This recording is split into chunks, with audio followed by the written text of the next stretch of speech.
Brr. Her family called her useless. The Alpha King said, "Then I'll take her. She's mine." Brr.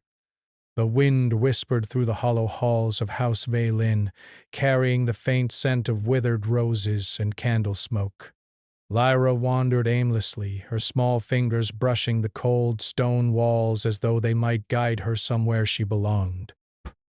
Her family called her useless. Her father barely glanced at her. Her brothers mocked her whenever they could, and her mother's sighs followed her like shadows. Even the servants avoided her eyes. Bray. To them all, she was a mistake. A girl whose presence reminded them of disappointment. To move quietly, to speak only when spoken to. Yet inside her chest, a small spark refused to die. A spark of hope that she was meant for something greater than this suffocating life of insignificance. She often imagined a world beyond the stone walls, beyond the cold disdain of her family, where she might be more than a burden. But those were only dreams, whispered into the darkness. On this particular morning, the sun barely broke through the thick clouds above the Valen estate. Lyra wandered the garden, a place where even the flowers seemed to ignore her. Her fingers brushed against the brittle petals of a dying rose, and she sighed. "Why am I even here?" she whispered to herself, though she knew the question had no answer. Suddenly, a distant scream pierced the quiet morning. Lyra froze, her heart hammering. The sound came from the direction of the village, a few miles beyond the estate. She hesitated for only a moment before running toward it, as though some invisible force guided her steps. By the time she reached the village, she saw a crowd gathered near the edge of the forest. Panic and confusion rippled through them. But it was the figure in the center that froze her in place. A creature unlike anything she had ever seen crouched near the riverbank, its form twisted, shadowy, with glowing amber eyes. It moved with a predatory grace, and in its claws a child cried in fear. Lyra's breath caught in her throat. Without thinking, she stepped forward, her voice trembling but loud. "Let the child go!" she shouted. The creature paused, tilting its head as though considering her. It let out a low, guttural hiss, and for a moment Lyra thought she might flee. But something inside her surged, a courage she had never known, a defiance she could not ignore. She picked up a fallen branch, wielding it as a makeshift weapon.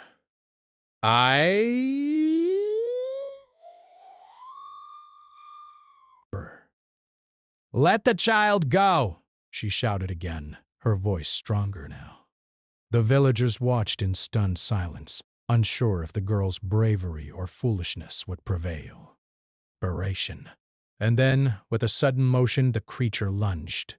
Lyra swung the branch, striking it across its shadowed face. The creature recoiled, giving her just enough time to grab the child and pull into safety.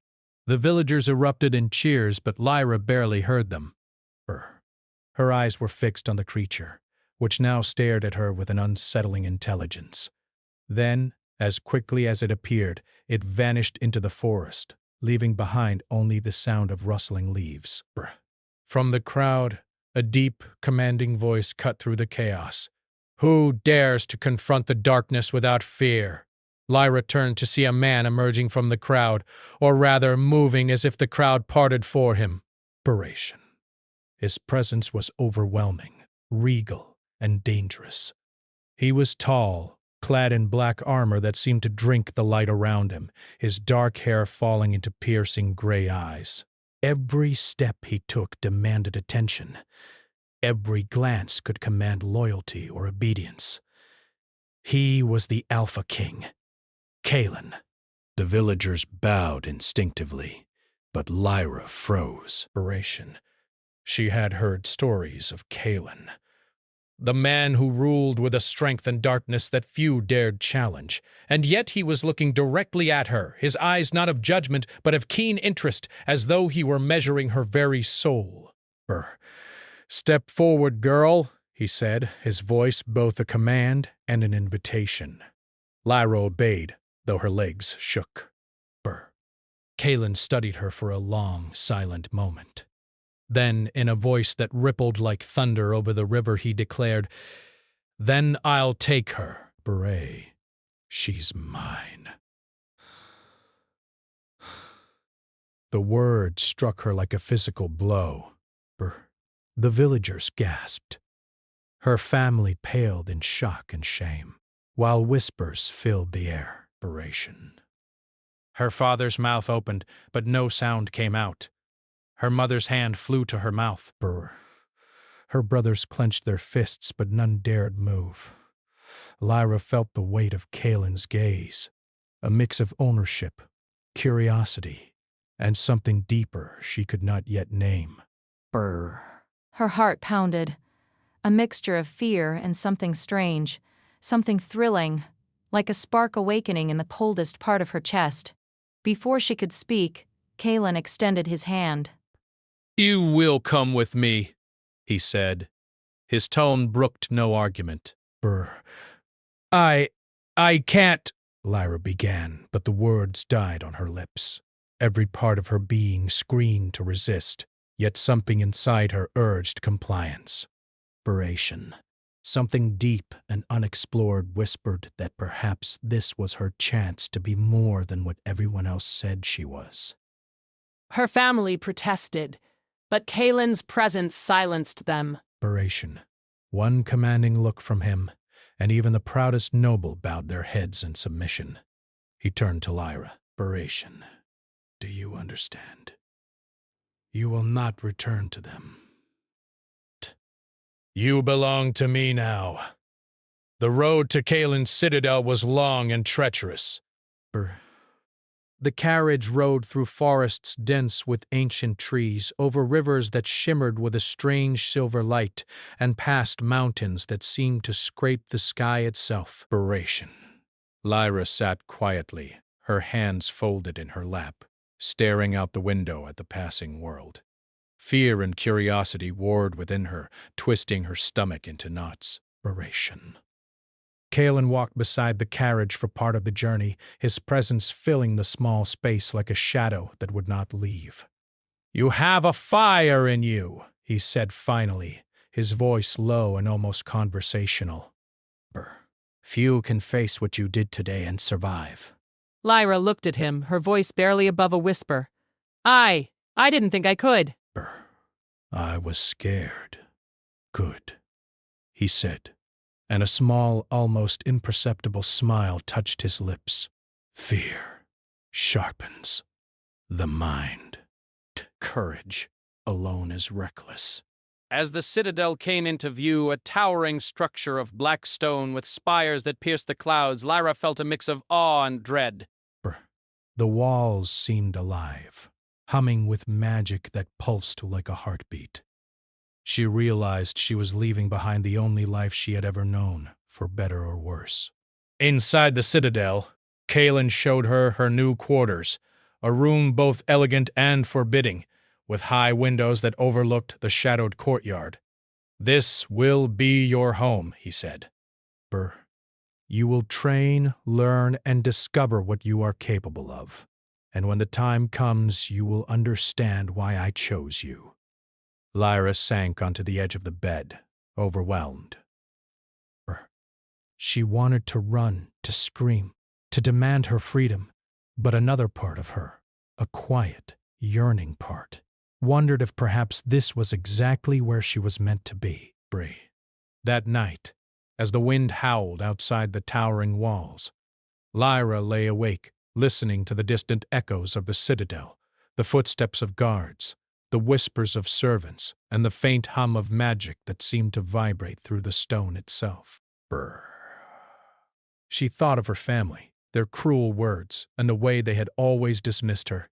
And yet, despite the fear that clenched her chest, she could not ignore the strange pull toward the man who had claimed her. Beyond the flickering candlelight, a figure whispered, a voice only she could hear. "The one you call useless may bind the king, or break him forever." Lyra shivered, unsure whether to be afraid or hopeful. She did not yet know that her life was about to change in ways she could not imagine. That in the coming days she would face darkness and danger, magic and secrets, power and desire she had never known existed. Inspiration. She only knew that she could no longer be invisible. She could no longer be nothing.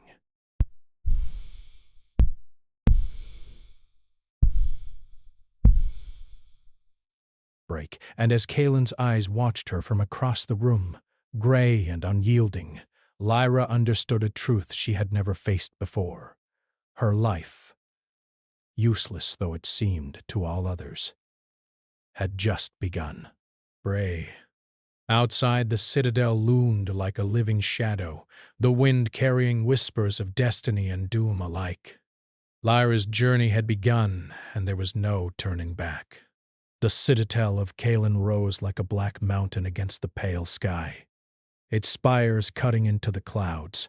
Every stone seemed alive with ancient magic, humming quietly as if aware of Lyra's presence within its walls. Inspiration. The corridors were endless, lined with suits of armor that glinted faintly in torchlight, and tapestries depicting battles long past. It was beautiful and terrifying all at once. Bray. Lyra followed Kalen through the hallways, her steps careful, almost afraid to make a sound. She could feel the weight of the walls, heavy with history, but heavier still was the presence of the man who had claimed her.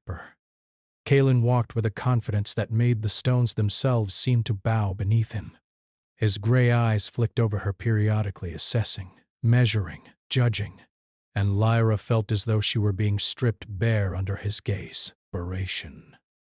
"You must understand something, Lyra," Kalen said, his voice low but carrying in the empty hall. "This place will test you. Every shadow, every whisper, everything has a purpose. You are not here by accident." Inspiration. I don't understand," Lyra admitted, her voice barely above a whisper. She felt small, inadequate, yet something in the way Kalen looked at her made her chest tighten. There was power there, danger, and yet, strangely, a hint of expectation. "You will," he replied, stopping at a large wooden door. The iron hinges groaned as he pushed it open, revealing a training hall. It was enormous, with high ceilings and polished floors, lined with weapons of every kind. Sunlight streamed through tall windows, glinting off blades and armor. Kalen gestured toward the room. "You will train here, boss. You will learn to defend yourself, to control your fear, to see beyond what others perceive. Strength is more than muscle, Lyra. It is will, mind and heart combined." Lyra nodded, swallowing the lump in her throat. I will try," she said, uncertain if she could live up to his expectations. Kalen's expression softened just a fraction, though his eyes remained sharp. "Britt, try is not enough here, but I see in you a spark. Few have it. Few can even imagine it." Inspiration. For days, Lyra adjusted to life in the Citadel. She trained with weapons, learned the movements of combat, and practiced the strange, subtle arts of observation and strategy that Kalen insisted were as important as skill with a blade. At first, she stumbled often, her movements clumsy, her balance uneven. She feared the sneers of the servants, the murmurs of the guards, and even the quiet disappointment she imagined in Kalen's eyes. Yet slowly, she began to notice something changing inside herself. Her fear did not vanish, but it transformed into focus. Her body grew steadier, her instincts sharper, and a courage she had never known before stirred in her chest. And through it all, Kalen remained close, sometimes a shadow at the edge of her vision, sometimes a teacher guiding her hand, and always a presence that both unnerved and fascinated her. One evening after a long day of training, Kalen found her alone in the hall. polishing a blade she had used in practice. The firelight flickered across her face, and for a moment he merely watched, silent. "You have improved," he said finally, his voice quiet, almost thoughtful. "Faster than I expected." Lyra lowered the blade and looked up at him. I'm trying. Inspiration.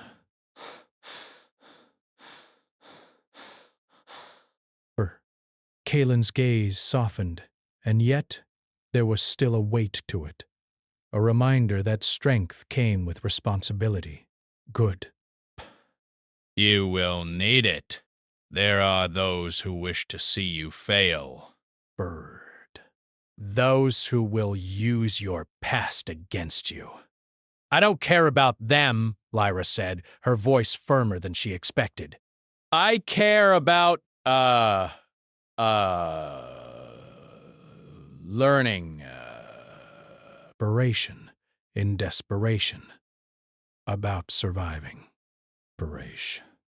Survival is only the beginning, he said.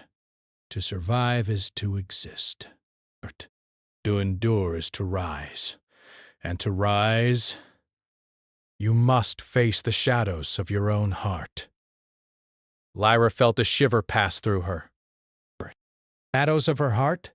She had never thought of herself as anything but small, weak, useless. But Kalen's words planted a seed of curiosity, a desire she could not name. Perhaps there was more to her than she had believed. Durations. Days turned into weeks, and Lyra's training continued. She learned to wield a sword, to move silently, and to trust her instincts. She discovered that she had a strange affinity for sensing danger before it came, a subtle magic within her that reacted to the world in ways she could not yet control. Kalen noticed it, of course, and his interest in her grew more intense. "You are unusual," he said one evening as they sparred in the courtyard beneath a pale moon. "Most would falter, most would break under pressure. Inspiration. You do not. You endure. You adapt.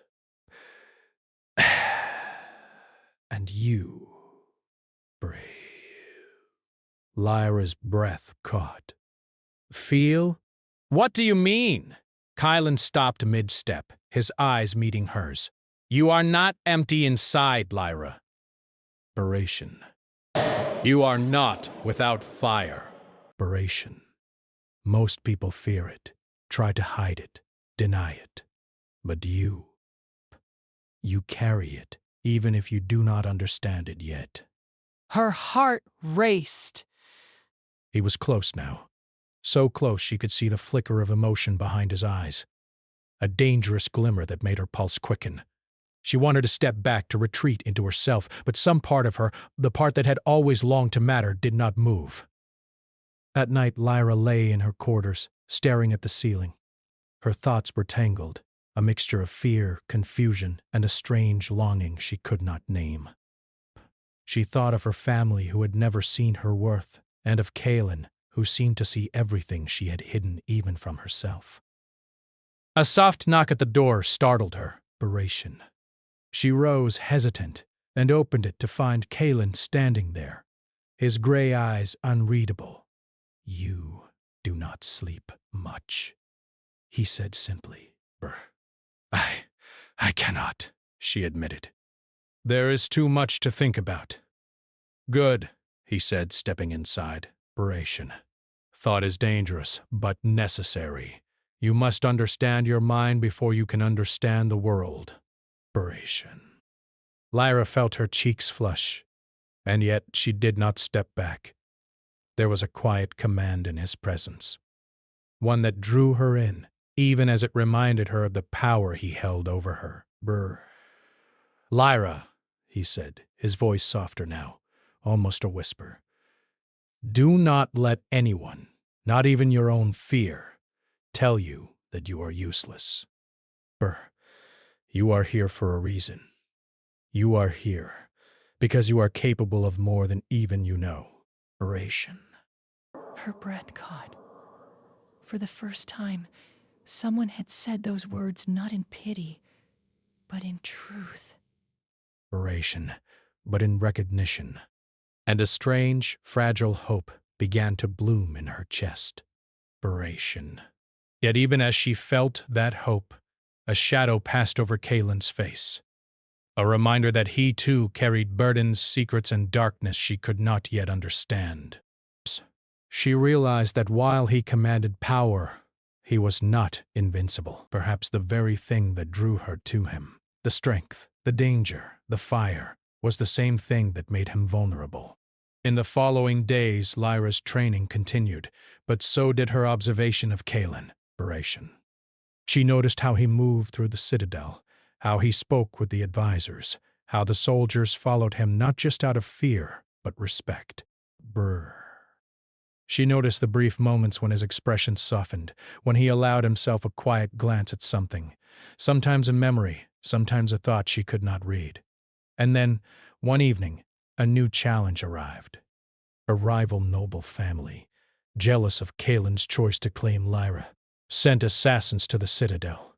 They struck at the outer walls, silent and deadly, hoping to capture her or prove her worthless.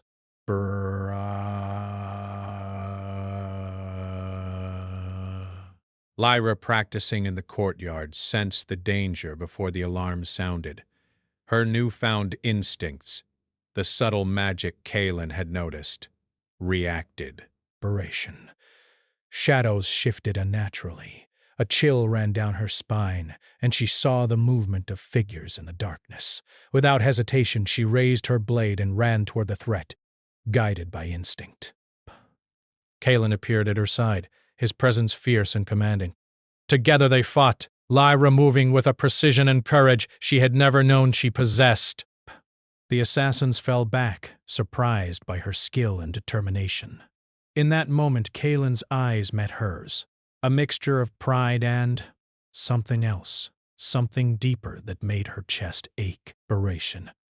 After the attack, as they stood amidst the quiet aftermath, Kalen's hand brushed against hers. A fleeting contact, but enough to send a shiver through her. "You are no longer the girl I found," he said, his voice low and steady. "You stronger." Lyra swallowed hard, her heart racing. I am trying," she said, unsure if she was speaking to him or to herself. Kalen's gaze held hers, unyielding and intense. Breath. Trying is the first step. But soon you will have to face more than training, more than fear. You will have to face the truths that lie hidden inside both of us.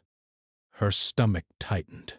She wanted to ask him what he meant, but he had already turned and walked away, leaving her with a sense of longing she did not yet understand. That night, Lyra could not sleep. She stared at the moonlight streaming through her window, thinking of Kalen, of the attack, of the strange magic awakening inside her. She realized, with both excitement and dread, that her life in the Citadel had only just begun, and that the chains of power, desire, and destiny were tightening around her. And somewhere, in the shadows of the castle, a whisper echoed, soft but certain. She awakens. The fire has begun.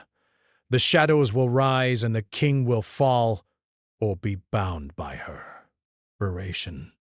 Fear, wonder, and something like hope coursed through her. She was no longer the girl dismissed by her family. She was no longer invisible, and she could feel, deep inside, that the Citadel, Kalen, the world itself, would never be the same again. The Citadel lay quiet under a blanket of fog, its black spires reaching into the dim sky like fingers clutching at shadows. Inside, the corridors were still, though not peaceful. Lyra's heart thumped like a drum against her ribs, echoing the turmoil she felt inside.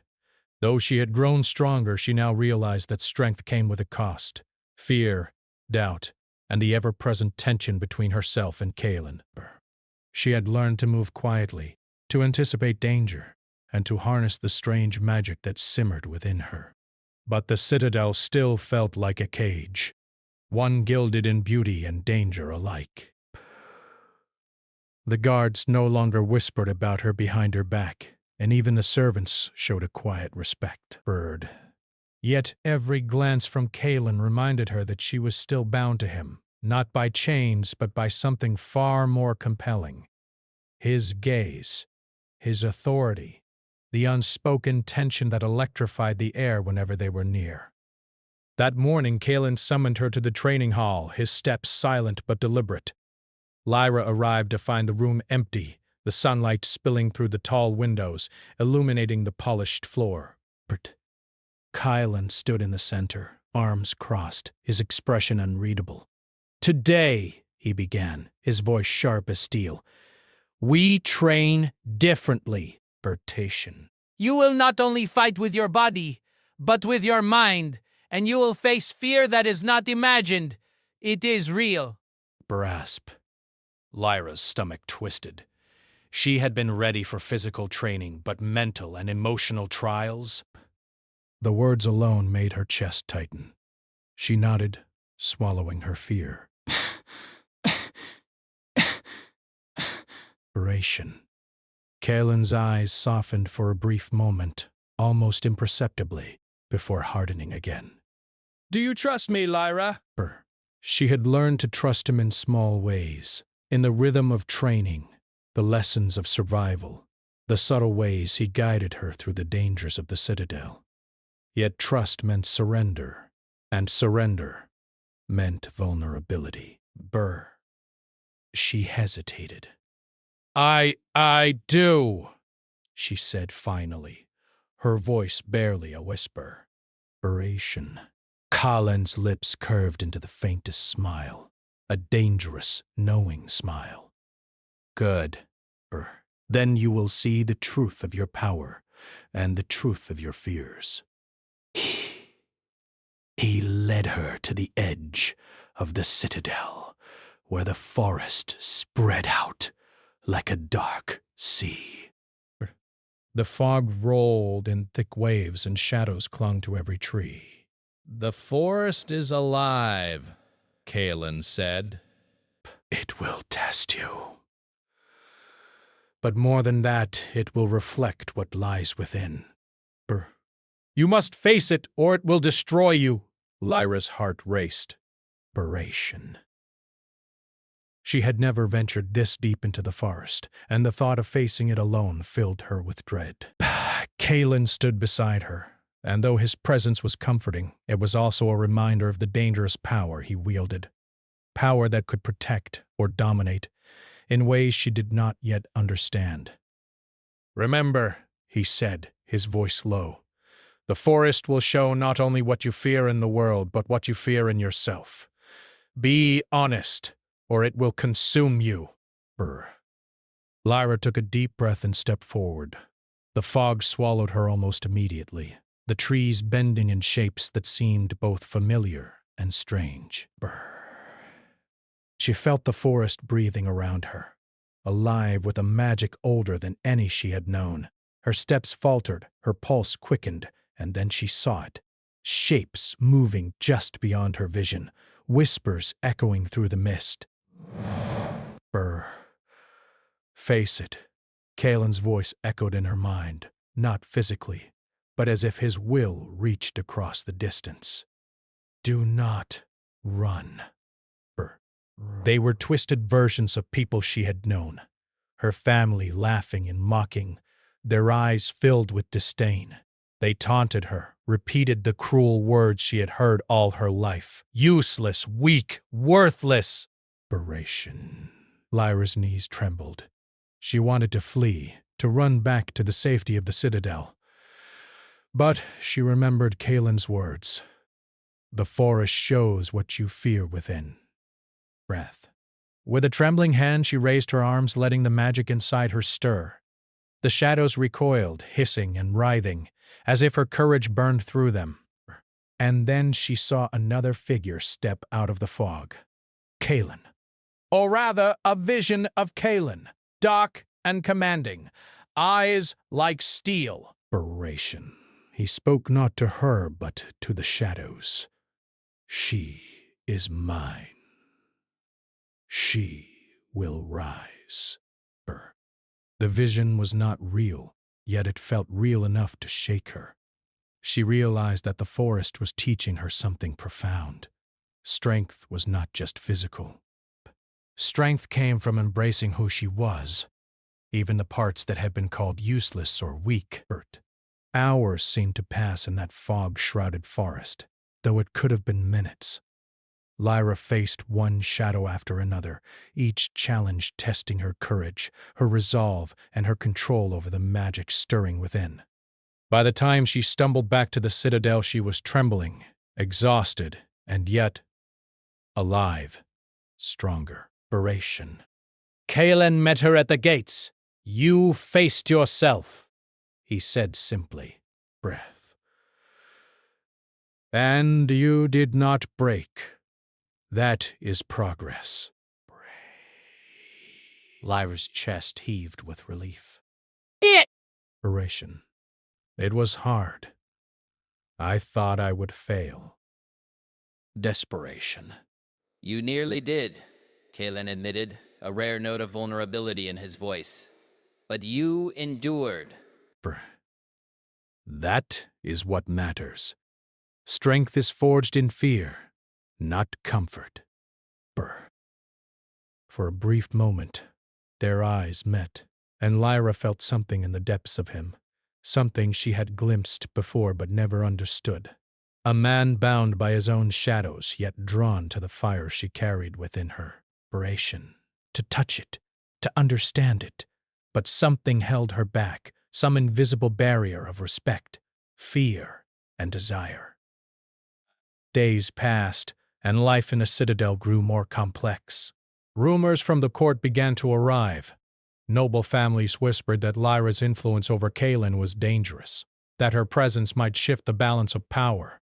The servants watched her with wary eyes, some admiring her courage, others resentful of her sudden importance. Lyra began to see that power came with chains. Every action, every decision, every glance was observed, analyzed, and judged. And Kaelin, though protective, was never far. His presence a constant reminder of the tension between freedom and possession.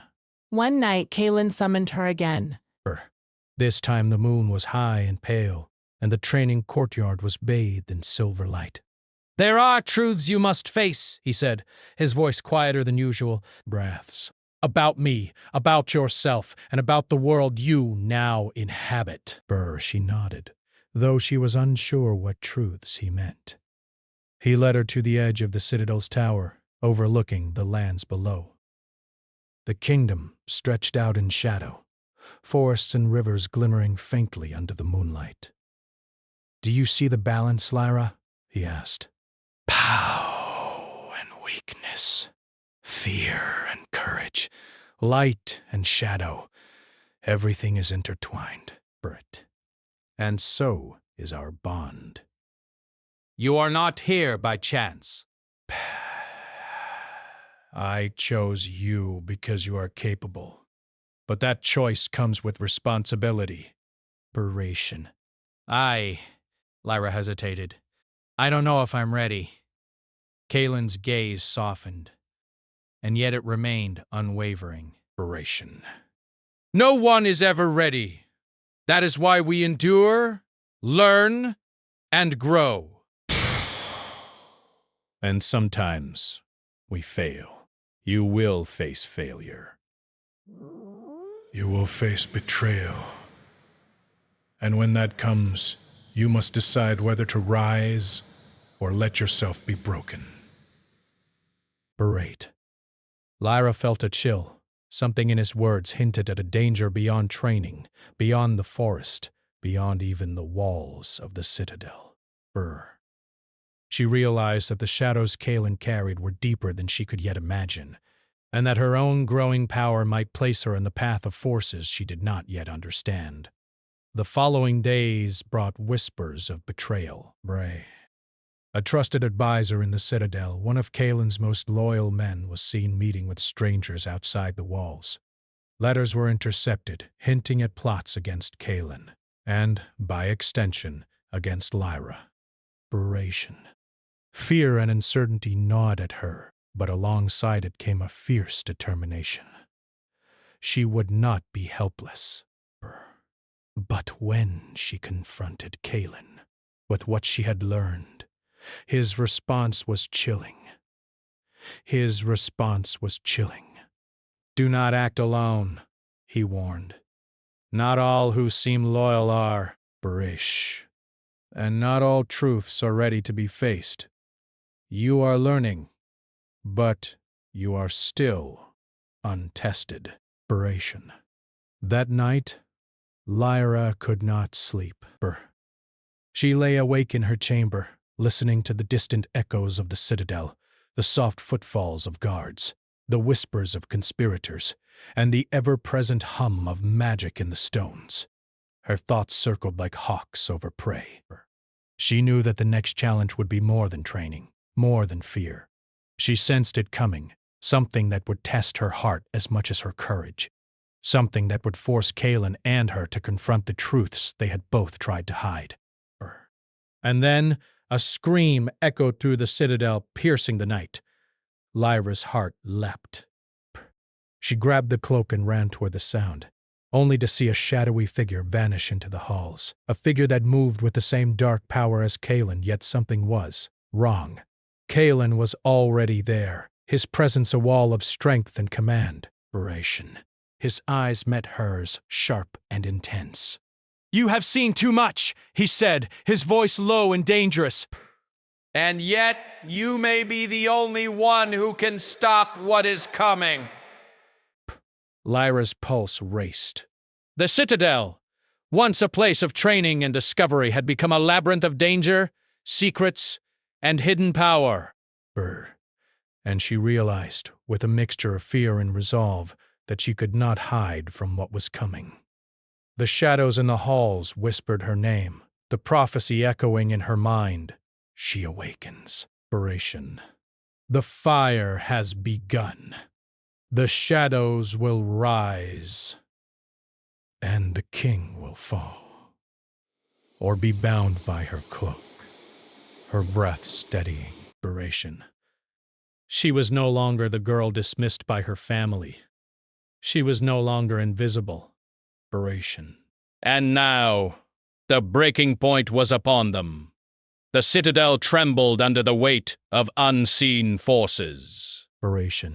Shadows stretched across the stone halls, and the moonlight that once bathed the towers in silver now seemed cold, sharp, and foreboding. Lyra's heart raced as she moved through the corridors, her cloak brushing the floor. Every step she took felt heavier than the last, as if the walls themselves knew the storm that had arrived and whispered warnings in silence. Kaelin had called her to the tower that overlooked the kingdom. His gray eyes were harder than steel, yet something in them had softened. An unspoken trust, a bond forged through danger and struggle. The air between them was thick with tension, not the kind that could be broken with words alone. This was the moment where decisions would be made, where fear and courage would collide, and where the chains of power and desire would either bind them or shatter completely. The shadows have grown, Kaelin said, his voice low, almost reverent. And the force behind them is not ordinary. It seeks to consume everything we have built, and everyone we care for. Lyra's hands tightened around the hilt of her sword, the one she had wielded through training, battle, and fear. She had grown stronger, braver, more aware of the magic within her, but even she felt the chill of danger pressing close. We can stop it, she said, though her voice quivered slightly. We must. Kaelin's eyes softened, but the hardness returned instantly.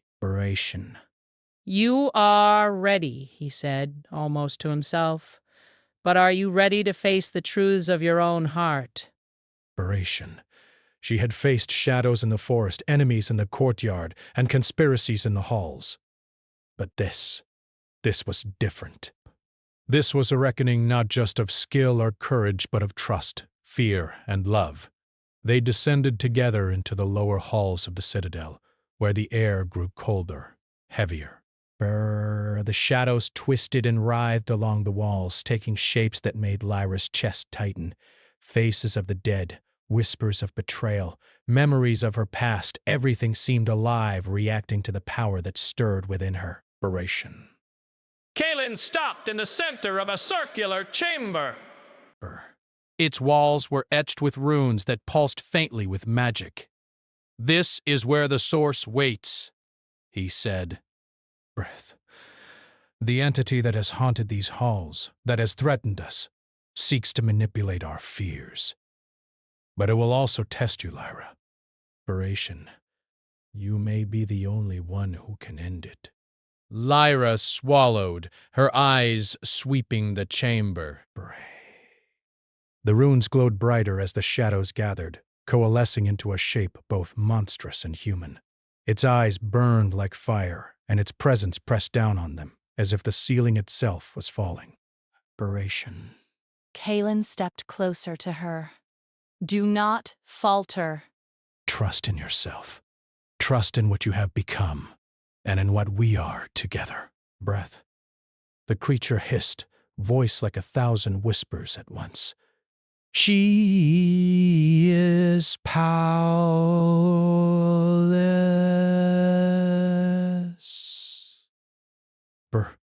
She is useless." Lyra felt fear rising, but she remembered Kaelin's words, the lessons of training, and the fire that had grown inside her since the day he claimed her.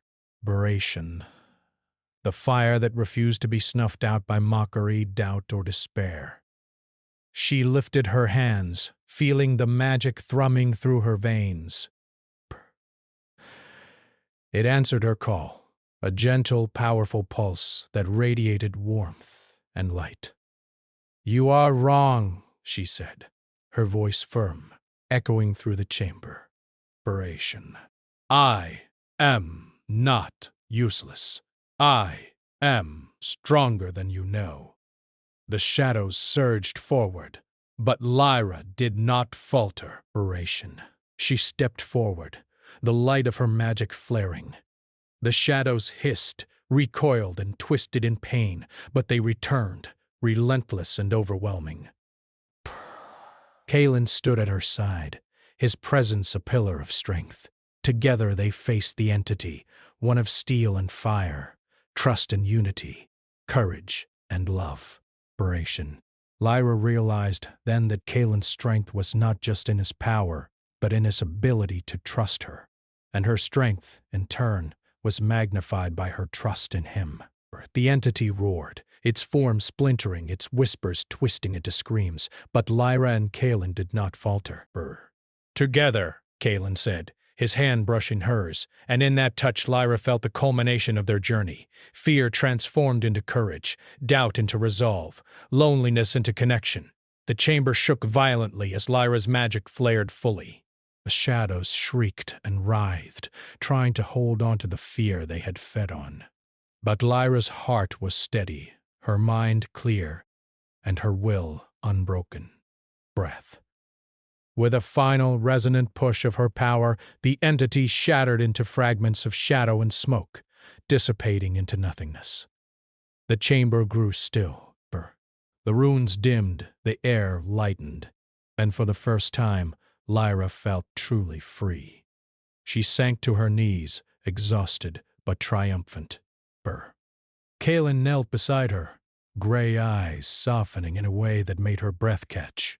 "You did it," he said, his voice almost gentle. Breaths. "You saved us, and yourself." Bah. Lyra looked up at him, a mixture of awe, relief, and something she could not yet name. "I couldn't have done it without you," she whispered. Kalen's hand lingered over hers, warm and steady. No, he said. It was never about me. Bird. It was about who you chose to become. And you, Wrath became someone extraordinary. For a long moment, they simply looked at each other. The tension that had always hovered between them, the fear, the respect, the unspoken longing, settled into something quieter, deeper, something neither of them could deny. But the night was not yet over.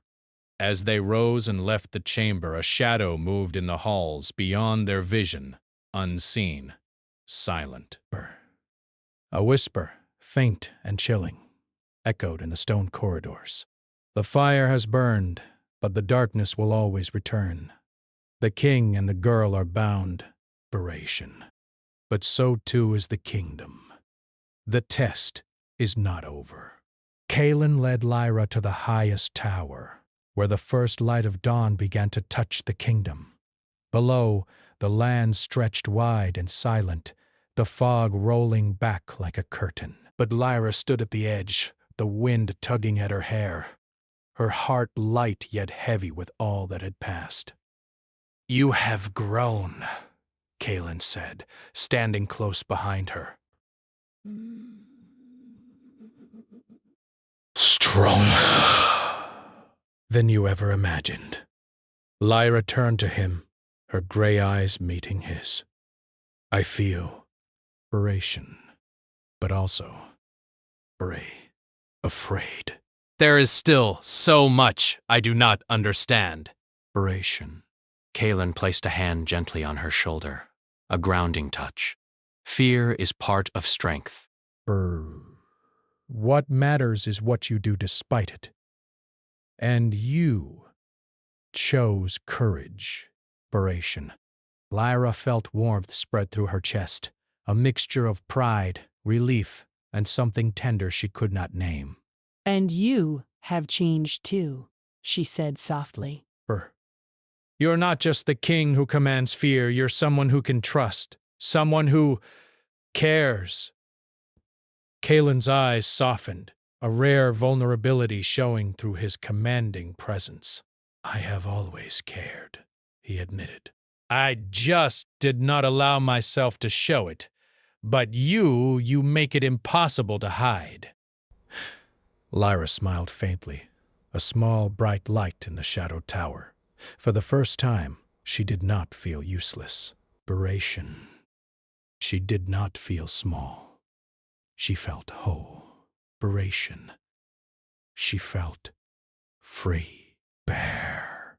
And in that freedom, Kalen reached for her hand, holding it with care, power, and devotion. The bond between them, forged through trials, danger, and fire, was now unbreakable. Days passed, and the citadel began to breathe again. The servants moved with ease, the guards patrolled without tension, and the kingdom below seemed at peace. Lyra's family, who had once dismissed her as worthless, could only watch in awe as she walked beside Kalen, not as a shadow, but as a force in her own right. Yet, even as peace settled, whispers of prophecy lingered in the stones. Magic had awakened in ways that could not be contained. Lyra knew that challenges would come again, that shadows would rise, that Kalen's past and the kingdom's secrets would demand courage and wisdom from both of them. One evening, Lyra stood at the edge of the citadel, watching the sun set over the distant mountains. Kalen appeared at her side, silent, steady, and together they watched the sky blush with color. "You are ready for whatever comes next," Kalen said, his voice quiet but firm. Lyra turned to him, confidence and trust shining in her eyes. "Yes," she said. "We are ready." Together. Kalen nodded, and for the first time in his long reign he allowed himself to hope. Not just for the kingdom, not just for victory, but for the bond he and Lyra had forged, a bond that could survive fear, darkness, and shadow. The wind swept through the towers, carrying whispers of destiny and warning alike. shadows would rise again. Brrr. Challenges would return. But for now, they were victorious. For now, the king and the girl who had once been called useless stood united, strong, and unbroken. Breath. And somewhere in the distance, in the forgotten corners of the world, the faintest shadow stirred, as if acknowledging the spark of light and power that would forever change the kingdom. Lyra's life had begun anew. She was no longer invisible. She was no longer powerless. And with Kaelin by her side, she knew she could face whatever darkness dared rise next. The citadel stood tall, the kingdom safe, and two hearts, once fractured and uncertain, beat together in courage, love, and unshakable trust.